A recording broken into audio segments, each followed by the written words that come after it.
Behind these plantations, there are thousands of orphans buried in mass graves. So far, Ty has not recognised anything from his past.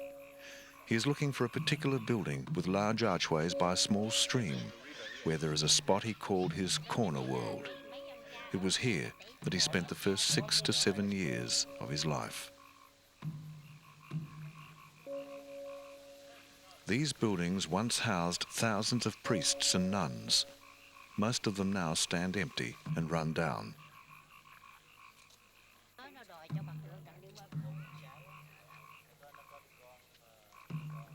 Ty is told about another section of the mission, which is used as an orphanage for young children, now run by the government and not the church. These beautiful little orphans reminded Ty of himself in this place, although the conditions have improved immensely since he was here. The nun is explaining to the children that Ty once lived here when he was a little boy, but he wasn't as lucky as them, as he had polio and couldn't walk. He now lives far away in Australia, and he has come back especially to visit them.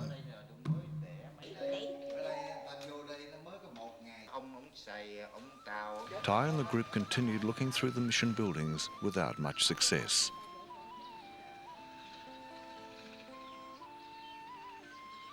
His hopes to find the particular spot where he spent so many years were slowly fading as time was running out. But then their luck changed. Victor, while taking photographs and doing research for Ty's book, came across a run-down building overgrown with weeds and bushes, and behind that a dilapidated building.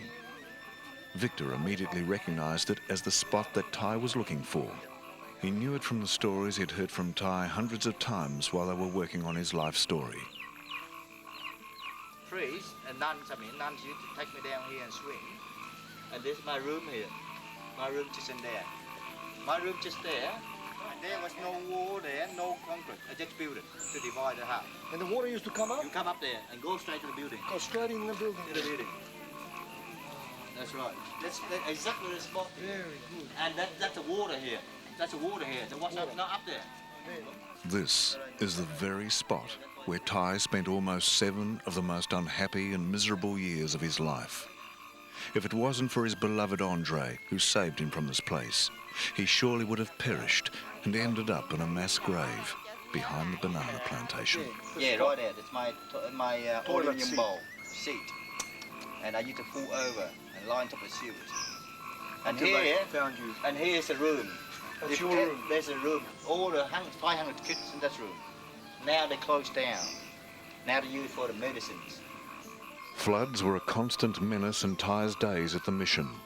Now a dam has been built across the creek to stop the flooding. How far did the water used to come up? Up to the knees. What, this far? Yeah, up to that far, yep. Water used to come up this to far? the far, yeah. No. Before leaving, Ty had to have a look inside the building. This was once an open room with arches and uneven clay floors that Ty shared for 7 years with hundreds of other unfortunate orphans. This is my room here. But before, there got no door. No door at all, just an archway. Ty felt relief that he had finally returned to see the small corner of his world that has haunted him for 36 years. Victor climbs the staircase leading to the attic. He was told by one of the older nuns that it's up here where he'll find the baskets that contain the babies rescued from the river. The one that Ty was found in was most probably amongst them. Victor spent hours in the attic, sifting through the thick cobwebs, amongst the bats, their droppings, old papers, rags and thick dust. But it was well worth it. Victor thinks he recognises the one from the photograph and brings it downstairs for Ty to view and for the nuns to identify. The nuns excitedly confirm that this is the basket that Ty was found in and matched it with the photograph. It was still lined with beeswax. It's very brittle and crumbling. That day was the closest that Ty has ever come to knowing anything about his mother. The nuns told him that a week after he was found on the river, a young girl, about 17, came to inquire if a baby boy had been found in a basket. After telling her the baby was safe, they tried to question her, but she quickly departed and was never seen again. Victor asked the nun if she'd like to adopt this baby he just found. When she saw it wrapped up in banana leaves, she called him a silly Australian. While Andre stayed back to reminisce about old times with the nuns, Ty and Victor, with a few others, go for a walk in the village.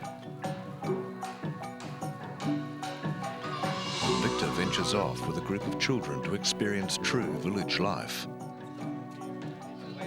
On reaching the other end of the village and being too far to walk back, Victor borrowed a so-called king's bicycle to ride back to the mission. The whole village is laughing because they'd never seen a Westerner ride one of these bikes before. The kids had a great time chasing after him. Having spent 3 days at the mission, it was time to leave. It was a sad farewell for the older nuns and Andre, as they felt it was probably the last time they would see each other. Ty and Victor told them they would return in the near future. The whole village gathered by the riverbank to farewell the visitors. A couple of kids tried to scare the 2 city boys with their pet python, but they were surprised when Victor picked it up and placed it around Ty's neck. The barge had arrived. When the passengers and goods were on board, they were once again ready to head downriver to the village where the van was kept for them.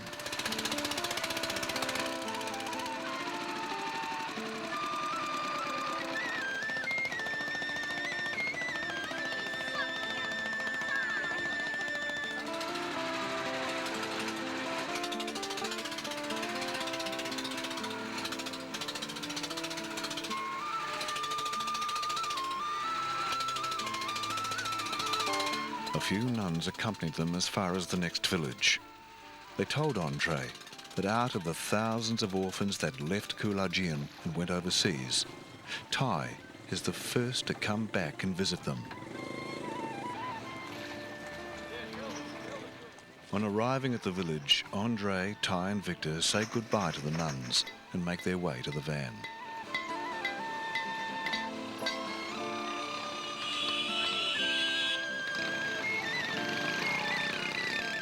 Andre decides to travel back to Saigon in the van and suggests that Ty and Victor should travel by boat upriver to Saigon, taking the same route that he took with Ty as a baby 36 years ago after he'd rescued him from Coolageen.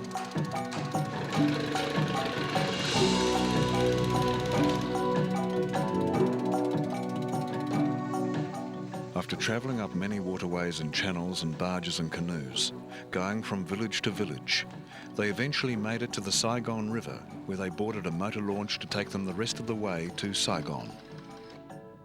As the sun came up next morning, they were heading towards Saigon Harbour.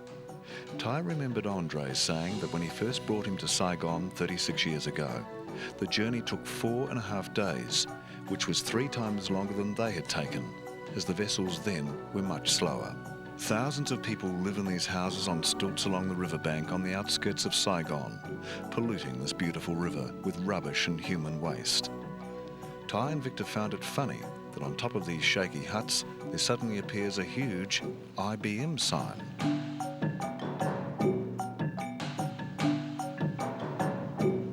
These shaky timber walkways run for many kilometres over small inlets and swamps. The eyes painted on these boats are said to ward off evil spirits.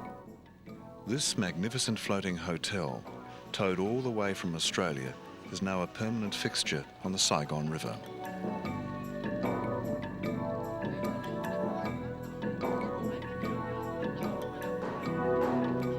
Finally docking at Saigon Harbour, ending a journey that Ty has been dreaming of for many years, retracing his life from the time his mother set him adrift on the Mekong as a baby.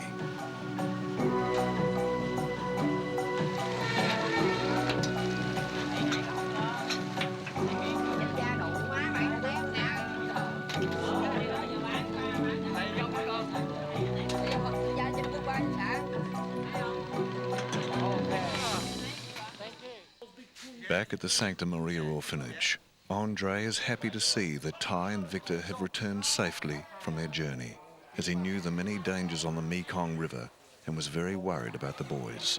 As Ty and Victor are leaving for Australia early next morning, Andre and Ty talked well into the night. Andre is grief-stricken, for he did not want Ty to leave. He said to Ty, "They took you from me 20 years ago, and now you're leaving me once more, and I know I'll never see you again." That night he told Ty the story on how he first brought him back to Saigon as a little boy, wrapped in his jacket. Then how he nursed him through the many years when he was suffering badly from polio, and how he watched him grow into a fine, intelligent boy.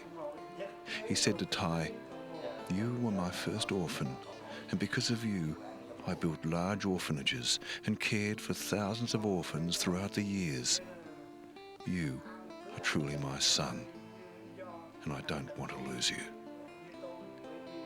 He tried to convince Ty to return with his son Matthew to Vietnam, where he would build a house for them all on his land so that they could all be together until he dies. Ty would have gladly returned to Vietnam to live with Andre, but he had his son Matthew to consider, who is a little Aussie and has to grow up in Australia. Next morning, after all the farewells, they head for the Saigon airport.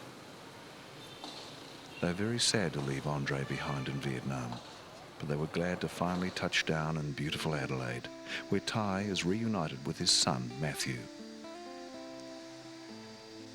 10 months after Ty returned from Vietnam, his beloved Andre died at the age of 73, 15th of July, 1996.